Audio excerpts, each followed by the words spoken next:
예, 페미니즘과 피밀리즘 여성주의 관점의 2부로 이제 들어가도록 하겠습니다. 2부의 내용을 한번 보도록 하죠. 주요 개념까지 했죠. 그 다음 치료 목표를 한번 보도록 하겠습니다.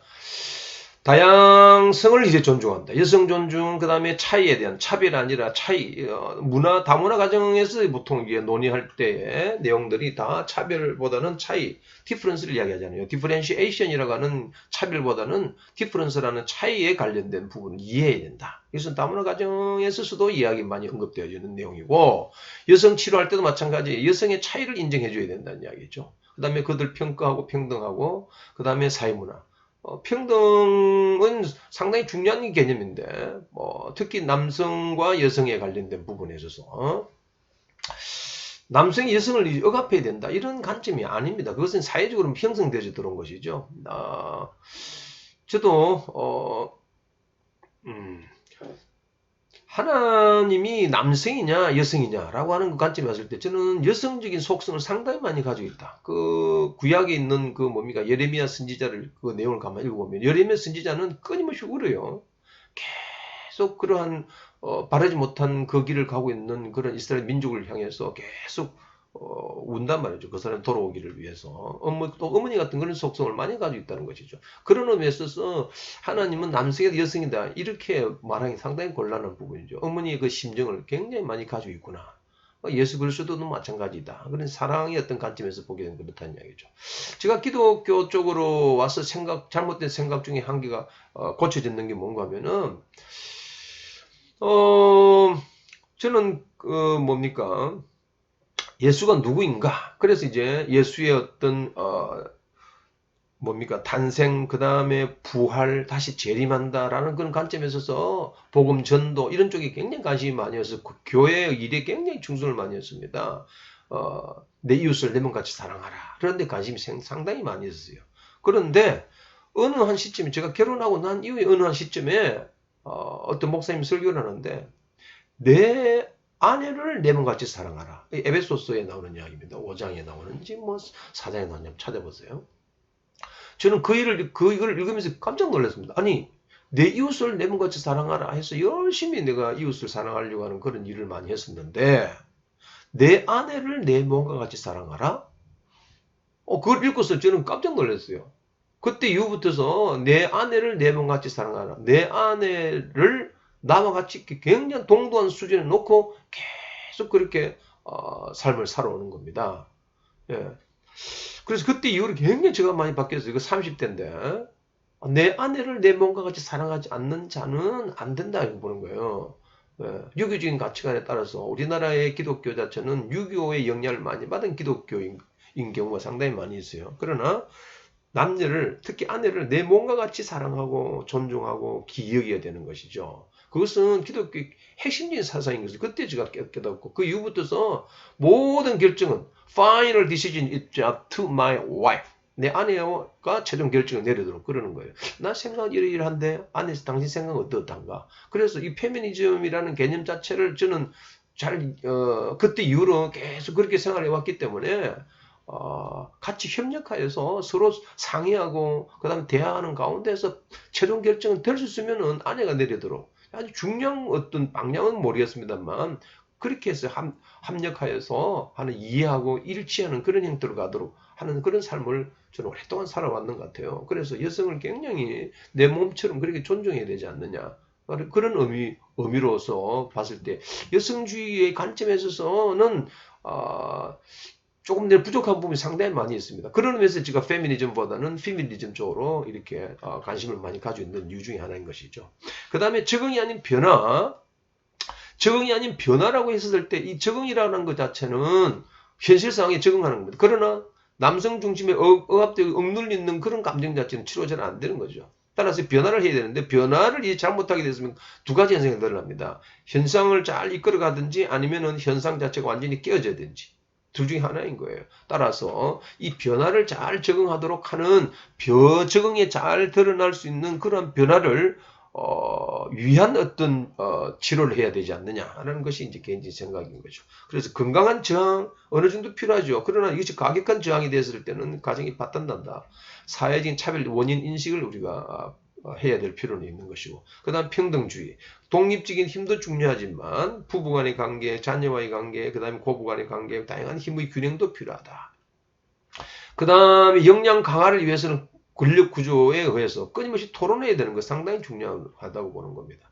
그 다음에 자기 양육하는 거, 자기 돌봄이 부족하게 되면 결국은 억압된 상황이 오래가게 되게 되면 신뢰감이나 정체감이 부족할 수 있습니다. 따라서 끊임없이 자기의 이야기를 토로하고 이야기하고 대화하는 그런 과정을 거쳐야만 하는 거예요.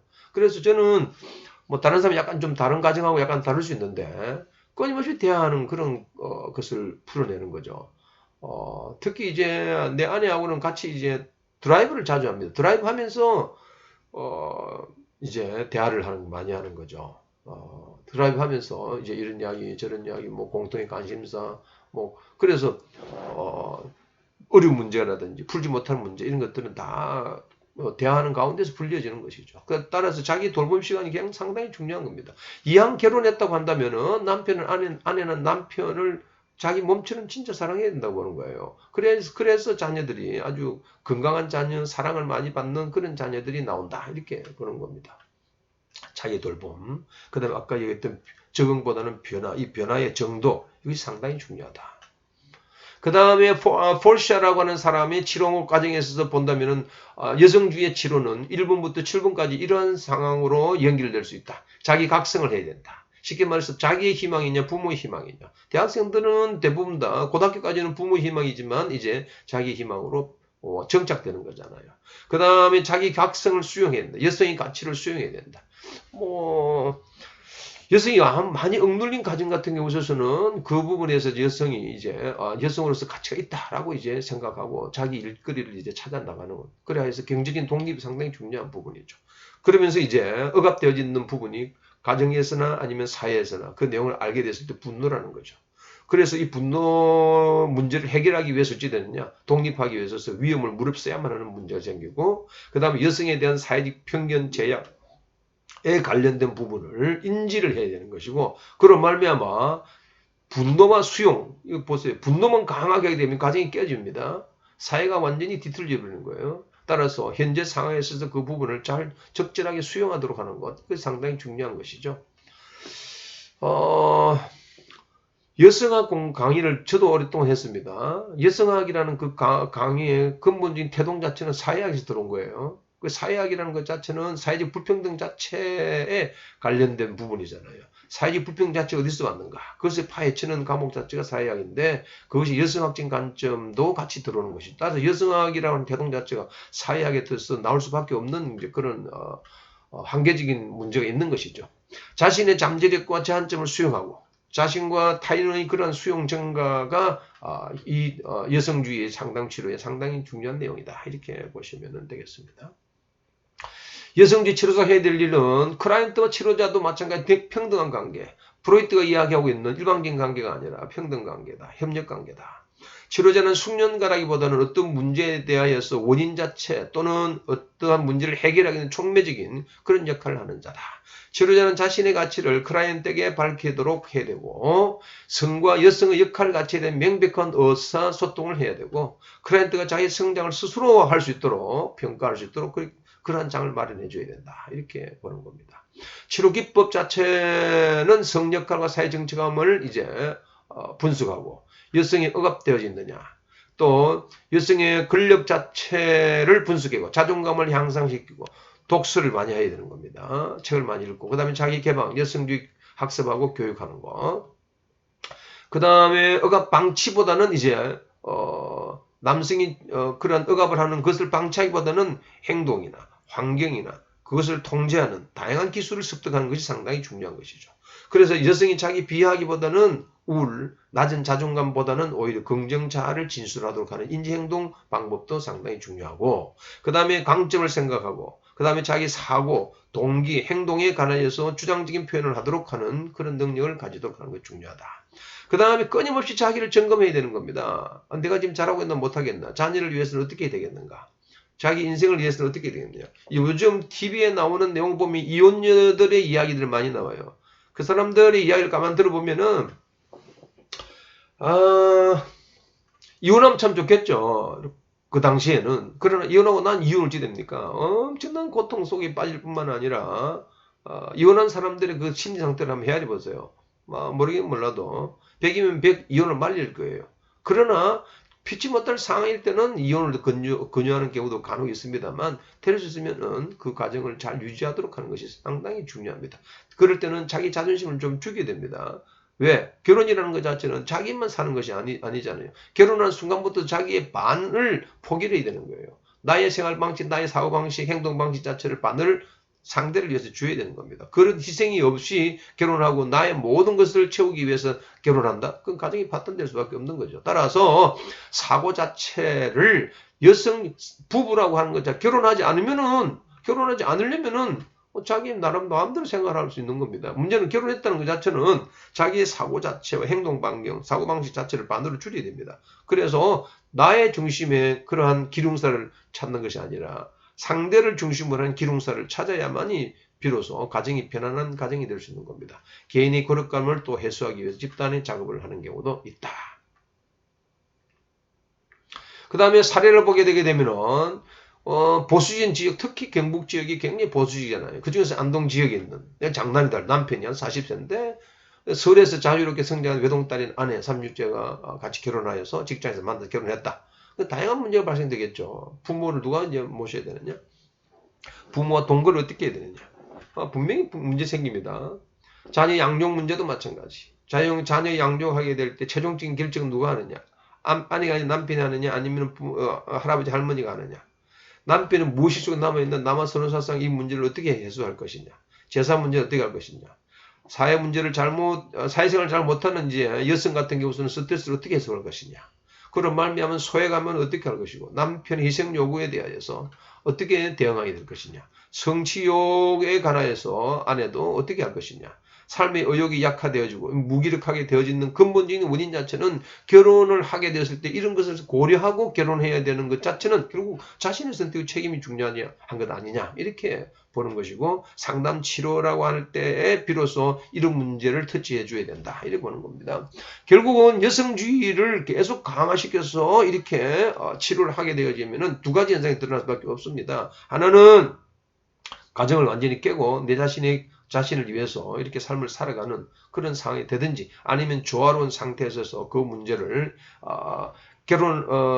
파혼하지 않고 이혼하지 않는 상태에서 가정을 이끌어갈 때 적절한 그런 어떤 조율, 일치 이런 것들이 가정에 상당히 필요한 것 아니냐. 그럼에도 불구하고 여전히 억압된 그런 상황 자체는 하루아침에 억압을 해소하는 것이 아니라 가면서 조금씩 이렇게 해소 나가도록 그렇게 하는 것이 상당히 중요하다. 제가 미국에 있을 때 그걸 보았습니다. 60세 된 여성이 와서 정신치료를 이제 받을 뿐만 아니라 이민을 준비하는 그런 여성이 있었어요. 그래서 60세 넘었으니까 뭐 70 가까이 돼 가잖아요. 미국에 들어오겠대 거예요. 왜 그러느냐? 이 남편하고 항원 이혼을 하겠다는 이야기예요. 간호대학에 간호학 교수인데 자기는 남편하고 같이 살 수가 없고 도저히 안 되겠다. 그것은 이제 나중에 그 항원 이혼이라는 부분은 또 다른 이제 문제이기 때문에 항원 이혼도 생각해 볼 수 있는 부분이겠죠. 남편이 너무 이제 억압적인 그런 사고를 하고 있고 유교적인 그런 사고를 많이 하고 있기 때문에 자기로서는 도무지 이해 안 되는 부분이 너무 많고 너무 억압되어서 삶을 살아왔다 이래 보는 것이죠. 그래서 이제 자녀들이 다 출가하기 때문에 나는 나대로의 삶을 한번 살아가야 되겠다. 그래서 미국을 이민을 준비하는 그런 여성을 제가 본 적이 있습니다. 참고하세요. 그래서 여성주의라고 하는 것 자체는 억눌린 부분을 해소해야 된다라고 하는 관점을 가지고 있으면서 그러니까 적응보다는 오히려 변화를 하기 위해서 현재의 구조 자체를 이렇게 해소하기 위해서 이렇게 나아가는데 그 문제를 이제 적절하게 하여서 인지는 하고 있고 인식은 하고 있더라도 깨어나는 것은 상당히 중요한 부분이죠. 자기 인식 부분에 있어서. 그러나 가정 전체를 유지한다라고 하는 것일 때는 이것이 적절하게 스피드를 이렇게 조정을 해야만 자녀들을 위한 좋은 그런 가정이 될 수 있지 않느냐 하는 것이 제 개인적인 생각입니다. 예, 강의를 마치도록 하겠습니다.